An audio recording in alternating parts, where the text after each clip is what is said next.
Welcome to Eyes on Books. I'm John Peters, and my lovely co-host today is Susan Wheeler. We're going to be discussing with the author of this book, Love and Protest. And it is a page-turner.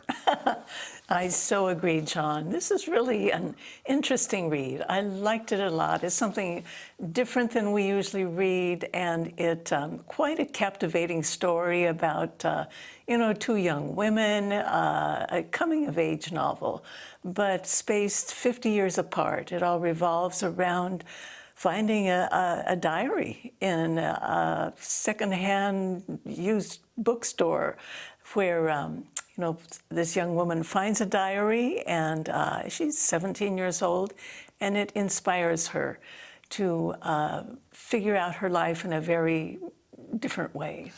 I agree. It's an easy read for the most part. Absolutely. And it's chock full of details Yes. that I think the reader will enjoy. I know you're a former librarian. If this came across your desk and someone said, hey, should we put this in our stacks, what would you say? That's a good question. Absolutely. It's for young adults especially, they would really identify with this. It's about finding your way in life and making decisions, making choices. It has political ring to it, and not everyone would agree with that political ring. But, we have to have fair and balanced books in our libraries that represent all different points of view. So in that respect, absolutely. The actual, do you want to talk about what it actually, the decades that it is dealing with? Oh, sure. I think the decades are really what kind of draw everything together, because it talks about the Berkeley era and the love summer of love, and then it also fast forwards to Black Lives Matter, the death of George Floyd. It's sort of historical and current all at the same time.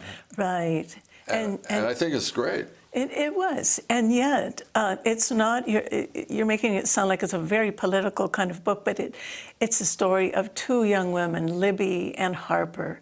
And Libby, who lives in Minnesota, she's just barely turning 18. Her family it's a terrible family situation. She just wants to get out of there. It's in the 1960s, 1967. So what does she do but hop in her little Carmen Ghia, which she names Sweet Pea. It's a car that's been given to her. She's just barely 18 years old, and sets out to drive across country from Minnesota to San Francisco in 1967. So this is really a story about her, and she's the one that keeps the diary that is found 50 years later by another young woman in a similar position living in Georgia, who finds this old diary and is inspired by what this Libby has gone through. Well, I have to tell you, I really identified with a lot of it. That Libby, who ends up in Berkeley in the 1960s, the time of, the Vietnam protests and all of that. I'm a California girl. I didn't go to Berkeley, but I went to the UC campus up the road from it at UC Davis, and people used to joke that we could smell the tear gas floating up our direction. But I grew up in that same period and really identified with a lot of things going on, and the characters, Jerry Rubin and Berkeley and the music, the Ramparts magazine, Allen Ginsberg, all those things. Then Nancy really paints a rich picture of that whole era. She really does. And in that era, I was living in Washington, D.C. and went through all the protests in the District of Columbia. Really? And in fact, I still have a book about Jerry Rubin and Allen Ginsberg. My old roommate had a Carmen Ghia, a red Carmen Ghia. Gosh. So yes. As I'm reading the book, it's just transporting me back to that time. And it was a contentious time, but it was, I think, an important time, as is today. I think some of the murder of George Floyd, for example, I think was a real wake-up call for law enforcement. Right. And things have radically changed since that time. Right. And I think the diary that Harper found, I think is sort of like, to use a metaphor, I guess, it's like the Golden Gate Bridge. It's connecting not only San Francisco maybe with Marin County or the other side of the bay, but that diary really is the bridge between these two generational examples. Exactly. And I thought it was just wonderfully woven together. Yeah, yeah. And it not only made memories come back, but also made you think. Absolutely. And I think for Harper, the one that was in Georgia, and identifying with Black Lives Matter and all of that. And this book opened her eyes to a possibility she did not think existed in her life. And what I found interesting about it too was the actual how protests are arranged, the workings that go on behind it. I mean, there's this group of people, 8 people that are these passionate people. They get together to begin with, and they decide who's going to be making the speeches, you know, who's going to be doing what to control the audience, figure out what the audience is going to be interested in, what to do with all these different situations. It's like choreographing a whole play in a way, but the spontaneity there, and you don't really know what's going to happen with that. But that passion and that energy that is within you, you know, for this situation, whether it's Vietnam or George Floyd or whatever, is there to instigate all of this and create this happening that's going to take place. And we've all seen the No King protests these last few days. And, you know, it makes you think, who is really behind this? How do I get involved in it? This is something anyone could do if they felt that same passion. Well, I think that's what the book sort of bubbles up in people. It does, yeah. It doesn't matter your political party. It doesn't matter your religiosity. None of that matters. What matters is when you critically read the book, it's about, if I believe in something, get up and believe in it and do something. Right. And I think that's one of the real messages here. Unfortunately, the young people today who might read this will never experience Peter, Paul, and Mary as many of us have over the years. But there's other groups and there's other ways to protest. And unlike the 60s, today, it goes global in a minute with the internet, with social media. None of that happened back then, but when you think about the March on Washington and Martin Luther King and the tens of thousands of people who showed up, how much bigger would that have been if social media and the internet were around back then? So true. So true. So it's to me, it was real thought-provoking and energizing, and in a way, it kind of gave everyone, young, middle-aged, or older folks, permission. Yes. Just permission to do what you believe in. That's exactly right.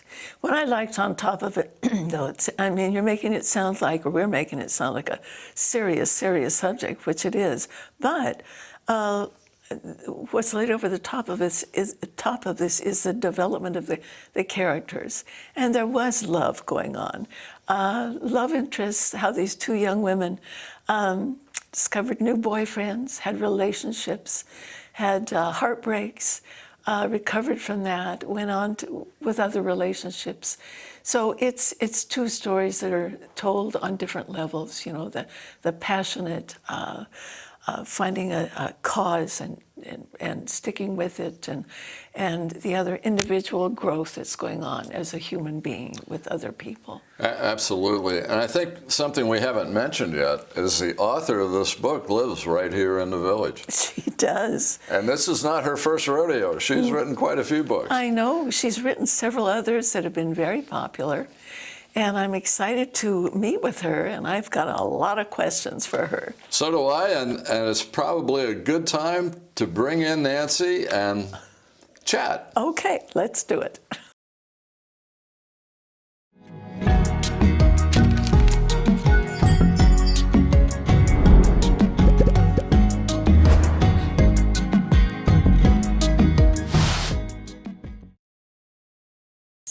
And here she is with us, Nancy Clan Morin. Thank you. It's a pleasure to be here. Wonderful I do want to give each one of you one of my bookmarks. Oh, right. look at this. A little protest sign. I love it. Hey, oh, absolutely. This is great. Well, Nancy, it's wonderful having you with us today. Nancy is the author of 2 other books, like The Flies on the Patio and The Clock of Life, also fabulous reads. Well, Nancy, my first question for you is, what about this diary? Where did that idea come from, and was there really a diary? There was a diary. A girlfriend and I went thrift shopping one day and found a diary. This was many years ago. And it was written by a girl 50 years earlier. And we thought, well, we're going to go find her. And I thought it was a great idea for a movie. We actually did take a trip up to Northern California. But it never turned into anything other than a good idea. So once I started writing, I always knew finding a diary was going to be in a story.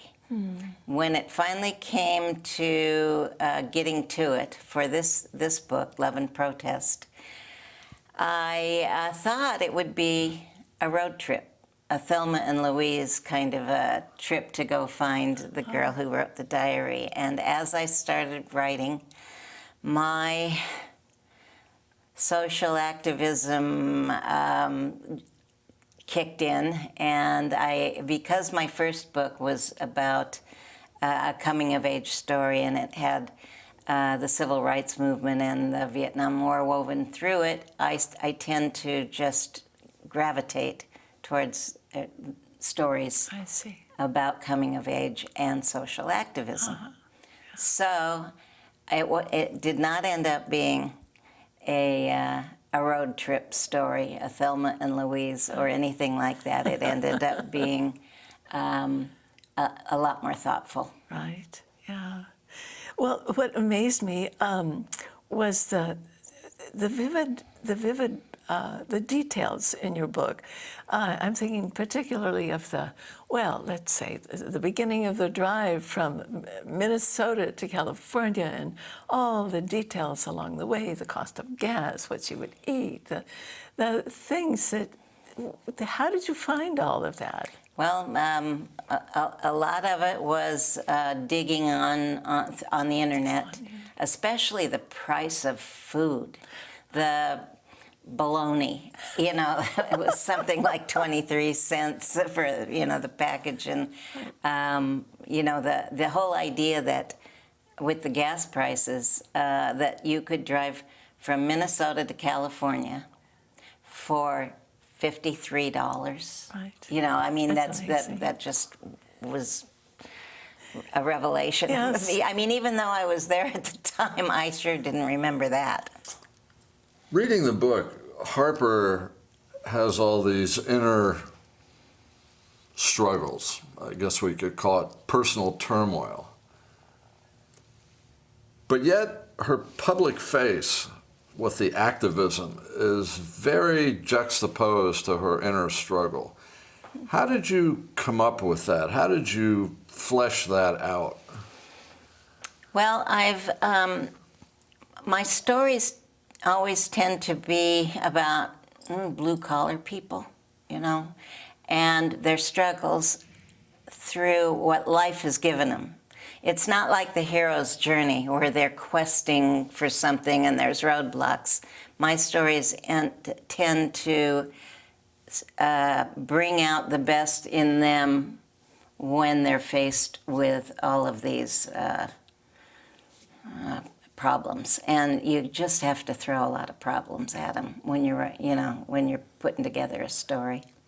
How do you balance that out? Yeah. How do you if you throw too much adversity at me, I may not be able to function. I may fold. Right. How, as a writer Right. and an author, do you balance that out? Or is it just sort of a, I don't want to say a guess, but maybe kind of a gut feeling? Well, probably the latter, but sometimes you do just gut them so that, you know, that they can build back up. Like, I remember in one of my stories, when I figured out the best friend had to die, I didn't write for about 4 months because I loved that character so much, but it was better for the protagonist to grow, because he wasn't gonna,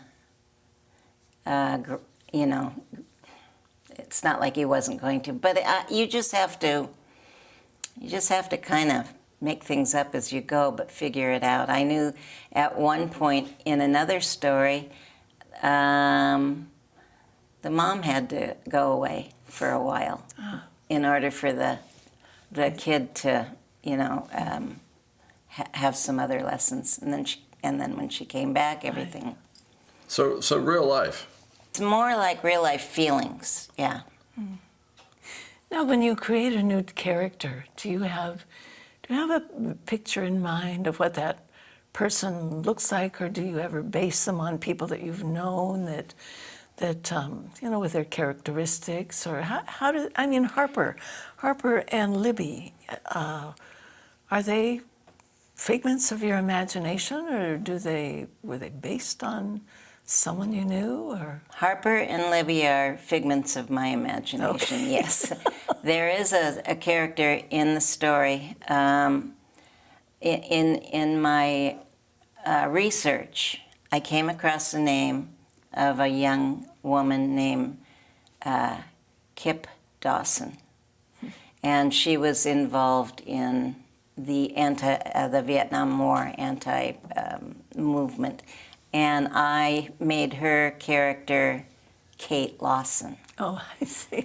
And she's a real person that I Facebooked, and Oh my gosh. I asked her if I could ask questions, you know, and I got a lot of that information about Jerry Rubin's apartment and the places that they met, the Mediterranean Cafe in San Francisco. And so she gave me a lot of crumbs that I could build on. So that was a real person, and I've quoted her in the book. Well, that's one thing I was going to ask you.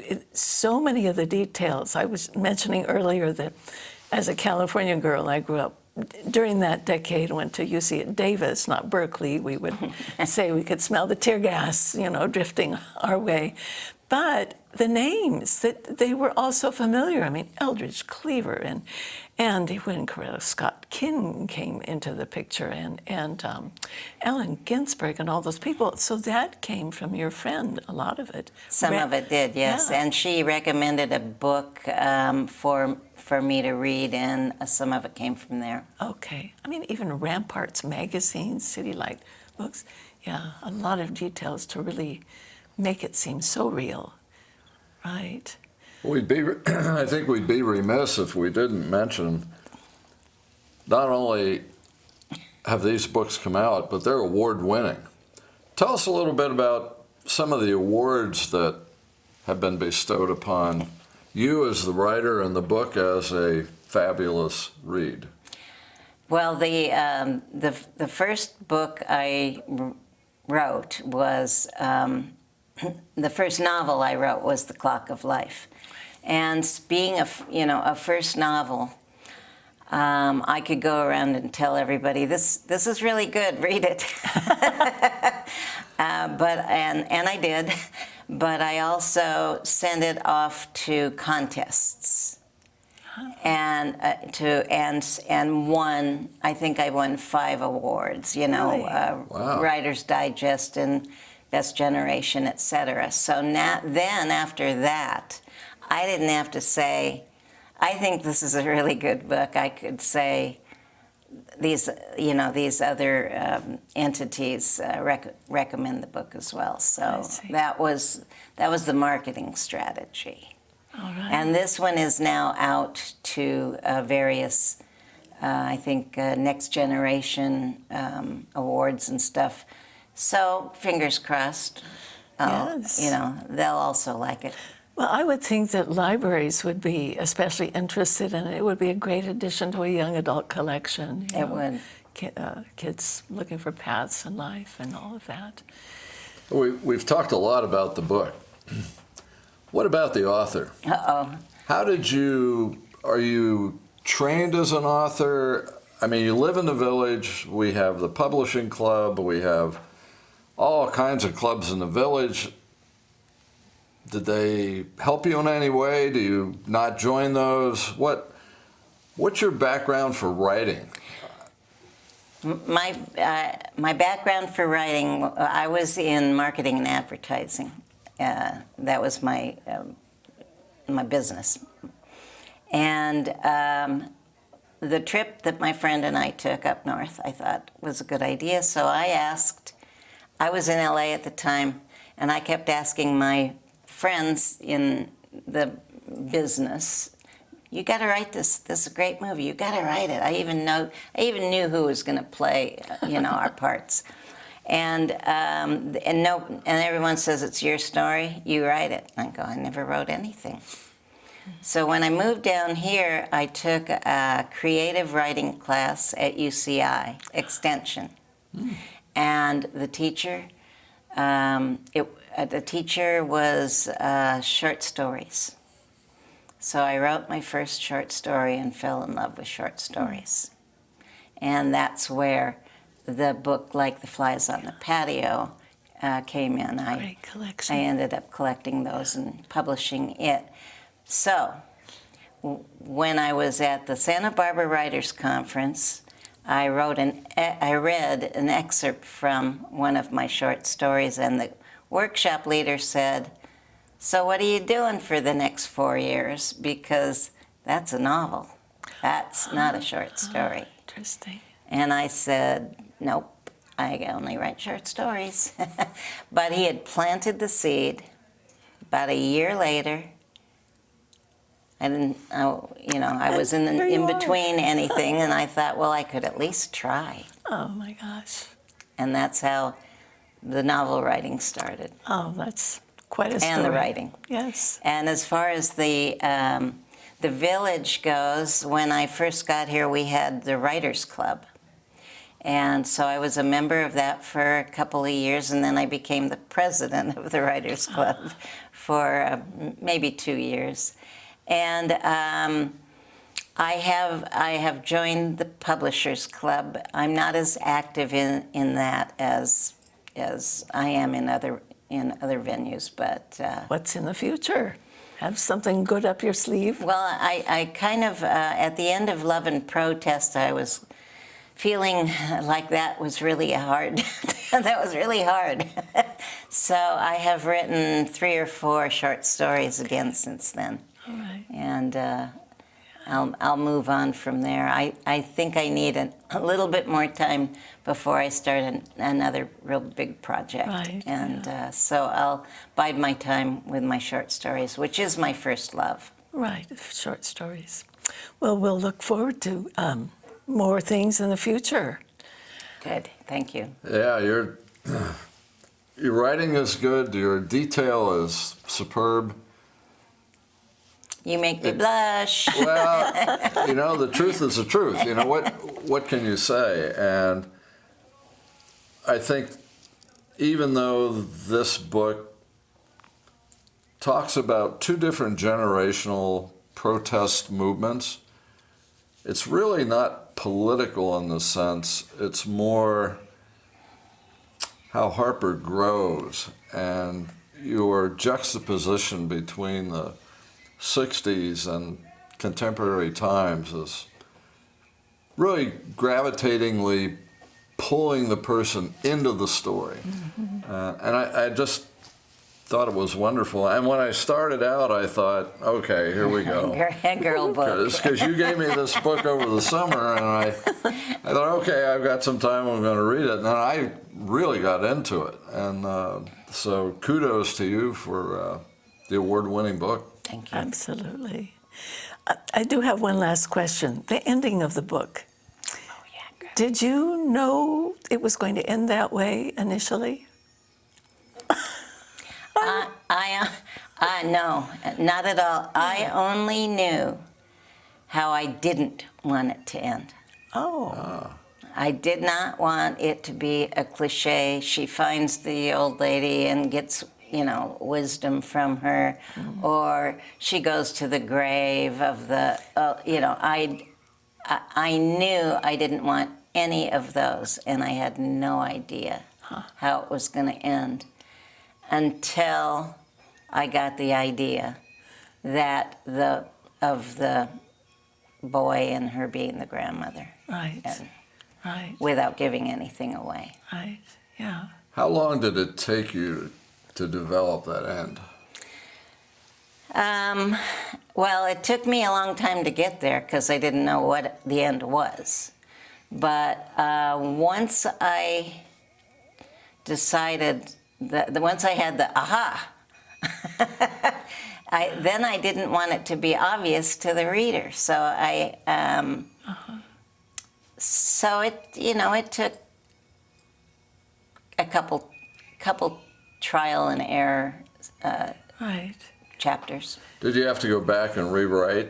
Probably. Yeah. Yeah. I thought it would just have ended at well, the ending surprised me. Yes, Yeah, that was- connection. It was a real surprise. Anything. All right. Well, good to know about the ending. I really had questions about that. Well, So, Nancy, thank you so much for joining us today. Well, thank you, John. I really appreciate both of you. It was a great book. And everyone watching, make sure you go get Love and Protest. You'll remember this little sign. And thanks for watching Eyes on Books. See you next time.